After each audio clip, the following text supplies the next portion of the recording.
In fact, more information is flowing in condemning the detention of Tamil Nadu leader of the opposition Udhayanidhi Stalin. DMK Cadres held a road blockade protest in Tiruchendur, Thoothukudi district. Police have detained a total of 51 people who participated in these protests as well. So, DMK workers protesting across the state and also being detained. Mr. Ranayan, I want to get an overall then perspective from you. Do you believe that this will affect, instances like this? At the start of this discussion, you mentioned another, event that had happened with Udhayanidhi Stalin. Do you believe that such instances will affect his political career going forward? And also the fact that they need to now understand, like Mr. Lakshmana said, a new government is in town. Their functioning is different. There are young leaders over there. You need to be very careful about the remarks that you make at a public rally. Absolutely, Shivani. You see, when the opposition parties and the BJP say the DMK leaders, DMK Stalin and his son are no respecters of women, I want to remind our viewers that on the 25th of March 1989, during the Tamil Nadu Legislative Assembly's budget session, Jayalalitha, who was the leader of the opposition, and Muthuvel Karunanidhi was the chief minister, during a heated debate, Jayalalitha's sari was pulled off. She was pulled by her hair, and she was not even allowed to get out of the house. And she vowed at that time, I will return to the house only as the chief minister, which she subsequently fulfilled in 1991. So, their record is, I'm afraid, nothing great to write about as far as respect to women is concerned.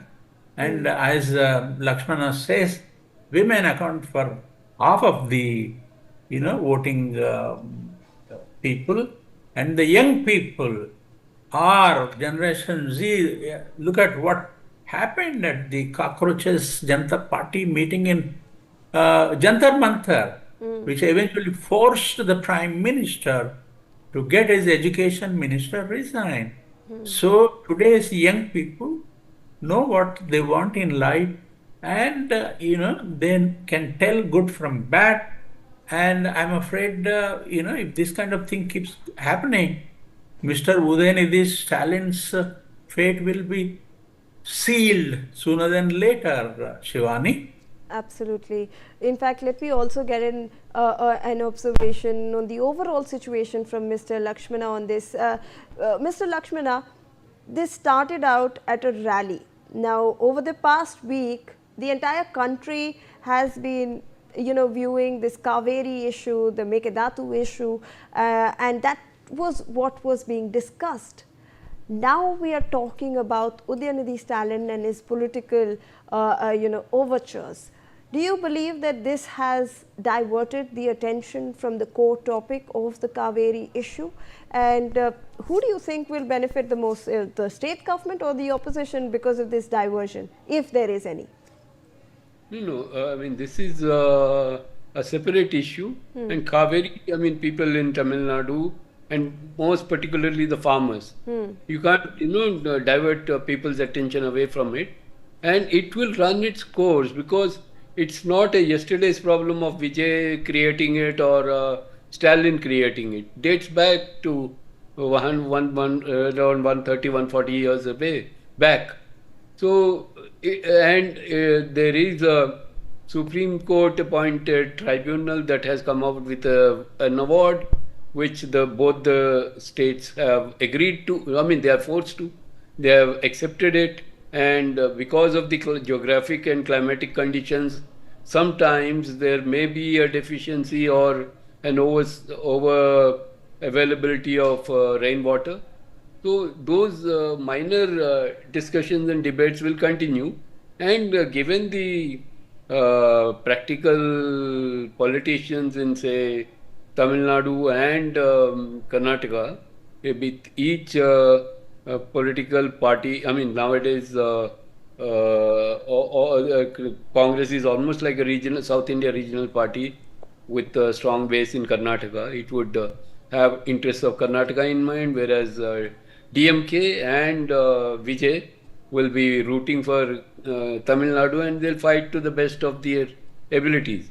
Eventually, what comes out will be an outcome of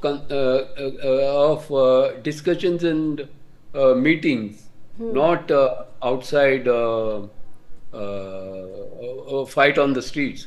So we have to give time for these official delegations to meet, discuss, and come at an agreeable solution. Absolutely, Mr. Lakshmana. I also then one last word on if you think that the electorate will draw the line going forward, you know, on such remarks if it comes from, you know, political leaders.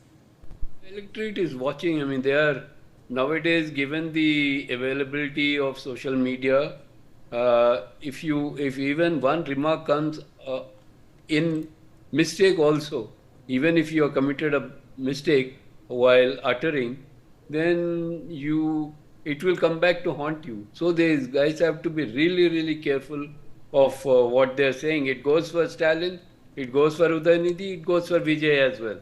And Vijay so far has been, I have no idea, I don't know him at all. Watched only a couple of films of his.